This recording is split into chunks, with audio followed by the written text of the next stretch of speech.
Hello friends, की बात varieties cricket से हमेशा की तरह आपका थैंक्स, आपकी सपोर्ट का थैंक्स। आप ऐसे ही सपोर्ट करते रहिए। हमारी कोशिश है वीडियो लेके आते रहें। आज का वीडियो आपकी कुछ क्वेश्चंस जिसकी मैं ट्राई करूंगा कि जवाब दे सकूं। ज़्यादा लंबी भूमिका हर बार नहीं मानते। पहला क्वेश्चन जो आप में से भाई ने पूछा है कि आजकल जो कर्व्ड बैट चल रहे हैं या पहले टाइम में जो सीधे बैट चलते थे, उसमें बेसिक डिफरेंस क्या है। देखिए, मैन्युफैक्चरिंग में हमें कोई फर्क नहीं पड़ता। कर्व्ड बैट बना लें, सीधे बैट बना लें, जब से क्रिकेट शुरू हुई है तब से लेके तकरीबन सन 2000 तक सीधे ही बैट चलते थे। 2000 के बाद कर्व्ड बैट्स का चलन आना शुरू, हाउएवर 96 97 को भी शुरू हो गया था हल्का फुल्का। बट 2000 के बाद सीधे बैट बनने बिल्कुल बंद हो गए और कर्व्ड बैट्स का फैशन आ गया। टेक्निकल फर्क जो मोटा मोटा ये है कि जो कर्व्ड बैट होते हैं, जो ये बनाना कर्व है बैट में, इसमें सीधे बैट से थोड़ी सी वुड ज़्यादा लंबी लगती है। सोच के देखिए कि एक सीधी लाइन 22 इंच की और एक कर्व्ड लाइन 22 इंच की लंबी होगी, थोड़ी सी वुड ज़्यादा लगती है, जिससे कि वेट ऐड ऑन होता है। उसको छोड़िए आप। जो अगर आप ये सोचते हो कि कर्व्ड बैट में ज़्यादा स्ट्रोक होता है, ऐसा कुछ नहीं है। Sir Vivian Richard, sir Ian Botham, Allan Border, लंबे चौड़े भारी भरकम नाम सीधे बैटों से खेलते आए हैं। उस टाइम पे बॉलें भी बहुत ज़्यादा तेज थी और उनकी हार्ड हिटिंग आज भी एग्जाम्पलरी है। कर्व्ड बैट का अपना मजा है, स्ट्रेट बैट का अपना मजा है, स्ट्रोक वाइज कोई फर्क नहीं होता। देखो, क्रिकेट बैट फील की आइटम है। क्रिकेट बैट जब तक किसी को फील नहीं आती, वो उस बैट को यूज नहीं कर सकता। उस टाइम पे दौर सीधे बैटों का था, तब उनमें से फील आती थी। आज दौर कर्व्ड बैटों का है। सीधे बैट किसी को पकड़ा दो, समझ ही नहीं लगते कि ये क्या दे दिया है हाथ में। पंच का, मेकिंग का कोई डिफरेंस नहीं होता था। स्ट्रोक का कोई डिफरेंस नहीं होता था। पहले भी बहुत तेज शॉट्स लगते थे, अब भी बहुत तेज शॉट्स लगते हैं। टेक्निकली कोई फर्क नहीं है। दूसरा भाई ने पूछा है कि जी, हम बैट को रीफर्ब कब करवाएं। रीफर्ब मतलब ये कि यूज्ड बैट को नया नकोर कब कराएं। देखो, जब तक बैट में कोई भी मेजर ट्रीटमेंट नहीं होने वाला या उसकी कोई मेजर रिपेयर मेंटेनेंस नहीं होने वाली, तो बैट के साथ छेड़खानी करना बिल्कुल बेवकूफ़ी है। रीज़न, हमने बैट से रन करने हैं, फोटो नहीं खिंचानी है। बैट की परफॉर्मेंस अगर इफेक्ट होती है, ऐसी रीफर्बमेंट को मैं बिल्कुल भी एडवाइज नहीं करता। बैट गंदा है पर रन कर रहा है, वो मोर देन इनफ है। होता क्या है, देखिए, ये जो बैट है, बैट में सिर्फ जो सरफेस का 10 mm एरिया ही तैयार होता है, जो खेलने लायक होता है, जो आपने तैयार करके रखा है, जिससे बैट में पंच है। रीफर्ब के चक्कर में, बैट को सुंदर दिखाने के चक्कर में, आप वो 10 mm से चाहे 1 mm ही क्यों ना लूज करो, पड़ी क्या है, क्यों करवाना है हमने। साफ सुथरा बैट, रन हो रहे हैं, ठीक है। बैट के साथ छेड़खानी करना, या कोई, कभी हम ये कहते हैं कि भाजी यार हैंडल तो चेंज करने ही लगे हो, रीफर्ब भी कर देना। नहीं भाई, मैं एडवाइज नहीं करता। बैट के सरफेस से 1 mm भी जो वुड लूज हुआ है, वो नुकसान है बैट का। तीसरे भाई ने पूछा है कि सरफेस कितना को क्रैक हो जाए कि हम उसके ऊपर टेपिंग कर सकें, और बाइंडिंग कब होनी चाहिए। देखिए, जब भी नया बैट हम नॉक करते हैं, मैं पहले भी बता चुका हूं कि उसके ऊपर इनिशियली टेपिंग की कोई ज़रूरत नहीं होती। हो तो हम करके दें, ऑयलिंग खुद्दू कंसेप्ट है, मैं पहले बता चुका हूँ। थ्रेड बाइंडिंग कब की जाए टो के ऊपर? देखिए, बैट जब भी नया होता है हम नॉक करते हैं, ऑल्दो हमने भारी भरकम रोलर से प्रेस किया हुआ होता है, बट स्टिल बॉल का इम्पैक्ट झेलने के लिए लकड़ी कुछ ना कुछ बैठती है। उस बिठाने के प्रोसेस को हम नॉकिंग कहते हैं। तो जैसे जैसे हम नॉक करते हैं, पुराना बॉल बैट के ऊपर हिट करता है, बैट का सरफेस एक्सपैंड होता है जो दिखता नहीं है। उसी एक्सपेंशन के साथ ही सरफेस में हल्के हल्के क्रैक्स आ जाते हैं, चाहे वो बाल जितने ही क्यों ना हो। पर सिर्फ एक क्रैक देख के बैट के ऊपर टेप नहीं लगा लेनी है। अच्छे खासे बाल जितने क्रैक्स आने शुरू हो जाए सरफेस के ऊपर तो आप टेपिंग कर सकते हैं। नए बैट के ऊपर ही टेप कर देनी अगर इतनी जरूरी होती तो हम करके देते। Thread binding, knocking, taping, oiling, thread binding, free free free. अगर थ्रेड बाइंडिंग इतनी जरूरी होती तो हम ही करके दे देते। हम बैट का सरफेस क्यों बांध दें? जब लकड़ी फैलना चाह रही है हम उसको बांध देते हैं।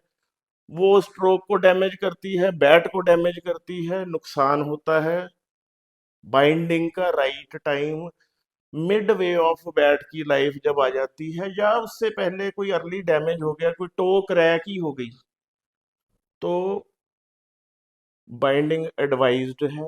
नीचे ऊपर भी आप उसी टाइम करा सकते हो, आधे इंच की ऊपर भी करा लोगे बाइंडिंग तो बहुत अच्छी है। बाइंडिंग से याद आया, अमृतसर में एक भाई बहुत टॉप क्लास बाइंडिंग करता है, उससे रिक्वेस्ट है कि कील मत लगाओ। वुड में कील जो है वो बैट का दुश्मन होता है। मेटल का कोई भी कील बैट में एडवाइज्ड नहीं होता, वो अल्टीमेटली बैट को डैमेज करता है। Oiling, taping, binding, I am hopeful कि आपको समझ लगी होगी। तीसरा है जी, बैट ऑयल ना करें, एक वैक्स आती है वो लगा लें। डॉक्टर साहब मुझे दूध से एलर्जी है, मैं मलाई खा सकता हूँ? लास्ट क्वेश्चन है आपका कि इतने सालों से ऑयलिंग एडवाइज्ड क्यों है? देखिए, बैट जो भी एक चीज है ये फील की चीज है। आपने देखा होगा बर्न्ट बैट आजकल चलन में है, वो क्या स्ट्रोक बढ़ाते हैं? इट्स ऑल अबाउट फील, कि आप फील कैसा करते हो। बहुत से लोगों को वाइट वाइट वुड या ड्राई ड्राई सरफेस अपील नहीं करता। ऑयलिंग करने से बैट रेडिश और कुछ एक्स्ट्रा ऑर्डिनरी उनको फील देता होगा, जो ये चलन में है। टेक्निकली किसी के पास कोई तर्क है तो वो कमेंट करके बताए। बड़ी कंपनियों में से भी कोई किसी से पूछ सकता है कि क्या फायदा है, वो मेरे से बात कर सकता है। बाकी जो मुझे मोटी मोटी समझ लगती है कि इट्स ऑल अबाउट फील। बहुत से लोगों को लाल लाल बैटों से फील आती है, इस वजह से ऑयलिंग होती होगी। टेक्निकली कोई रीजन नहीं है, आपको समझ लगती है तो यू आर मोस्ट वेलकम, आप बात कर सकते हैं। इसके अलावा आपके दिमाग में कोई और क्वेश्चन हो और क्वेरीज हो, आप वीडियो आगे से आगे भेजेंगे तो मुझे हेल्प होगी। लोग ज़्यादा जुड़ेंगे, ज़्यादा क्वेश्चन, ज़्यादा क्वेरीज आएंगी, हम मोटिवेट होंगे ज़्यादा से ज़्यादा वीडियो बनाने के लिए। क्लब्स में भेजिए, अपने फ्रेंड्स को भेजिए। क्रिकेट के हर शहर के चार चार ग्रुप्स हैं व्हाट्सएप के बने हुए, उनमें जरूर भेजिए, अवेयर कीजिए सबको। Keep watching, keep sharing, thank you. एक बहुत ही मोटी क्वेरी रह गई, सॉरी। एक भाई का बड़ा वैलिड क्वेश्चन था कि क्या 25 साल पुराना पड़ा हुआ बैट मैं यूज करूंगा तो क्या वो कम परफॉर्म करेगा, क्या वो जल्दी टूट जाएगा? आप इसके बारे में क्या सोचते हैं? उसका मॉइस्चर कंटेंट क्या रह गया होगा? देखिए, जब भी ये नया बैट है, ब्रांड न्यू बैट है और लेमिनेशन में है, ये इसके ऊपर हमने लेमिनेशन की है जो कि एक पैकिंग का पार्ट है, 25 साल अगर बैट उसमें पड़ा हुआ है तो फॉर श्योर उसका मॉइस्चर कम हो गया होगा, खत्म हो गया होगा। क्रिकेट बैट में मॉइस्चर कंटेंट के ऊपर हम मेकर्स लेक्चर तो बहुत देते हैं, पर जो हाल ड्यूरिंग मेकिंग हमने भट्टियां इन्वेंट कर करके कर दिया है ना, तो हम होते नहीं है वैसे इसके ऊपर कोई भी एडवाइस देने वाले। बट एनीवेज आपने पूछा है तो देखो, वुड के अंदर जो मॉइस्चर है वही सब कुछ नहीं होता, वो एक एड ऑन क्वालिटी है, हो तो बहुत अच्छा। आप इमेजिन कीजिए अपने घर के दरवाजे, वो कितने सालों से लगे हुए हैं। आप दादा दादी के घर का प्लान करके दिमाग में सोचिए, इमेजिन करके कि उनके घर के दरवाजे 100-100 साल पुराने लगे हैं। शहर में कई बिल्डिंगें हैं 150-150, 200-200 साल पुराने लकड़ी के, मस्जिदें हैं 600-600 साल की जो बनी लकड़ी से हुई है। उनमें मॉइस्चर पड़ा होगा? फिर क्या हो गया? मॉइस्चर खत्म हो गया तो क्या लकड़ी कागज बन गई कि बस वो रुई की तरह गिर जाएगी? ऐसा नहीं होता।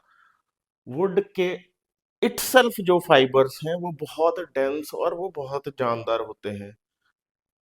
बैट टूट सकता है, पर मॉइस्चर कम होना ही उसका कोई एक रीजन नहीं हो सकता। आप यूज कीजिए। अगर, यार देखो, जब टूटने की बात है तो वो तो नए बैट भी टूट जाते हैं। तो टूटना, मॉइस्चर कम होना उसकी वजह शायद नहीं हो सकती। पुख्ता मैं इसलिए नहीं कह रहा क्योंकि मैंने कभी ऐसा केस ना देखा है और ना ही मैंने कभी पर्सनली उसको फील किया है। मुझे मुझे गप मारने वाला सिस्टम आता ही नहीं है। मेरा मानना है कि अगर कोई बैट आपके पास ऐसा है, आप उसको प्रॉपर ट्रीटमेंट से खिलाइए, नॉकिंग कीजिए प्रॉपरली उसको, जैसे कि वो बिल्कुल फ्रेश बैट है। आप नॉक कीजिए उसके साथ, ऑयलिंग की कोई जरूरत नहीं है। I am very much hopeful कि वो बैट फॉर श्योर चलेगा। पुराना है, सस्ता हो गया या कुछ भी कि हाँ ये गार्बेज है इसको फेंकना है, तो जैसे मर्जी खेलोगे तो वो तो कोई भी बैट मिस परफॉर्म करेगा ही। उसको सही तरीके से चलाइए। अगर वाकई में ही क्वेश्चन के अलावा ये एक्चुअली आपके पास है बैट, तो मैं वो बैट देखना भी चाहूंगा और उसके साथ आपके खेले हुए रिजल्ट्स के बारे में भी जानना चाहूंगा। मुझे जितनी समझ थी मैंने ट्राई की कि होपफुली आप समझोगे, बाकी रिजल्ट आप बताओगे मुझे। यही था मेरा एड ऑन टॉपिक इस वीडियो में। Thank you.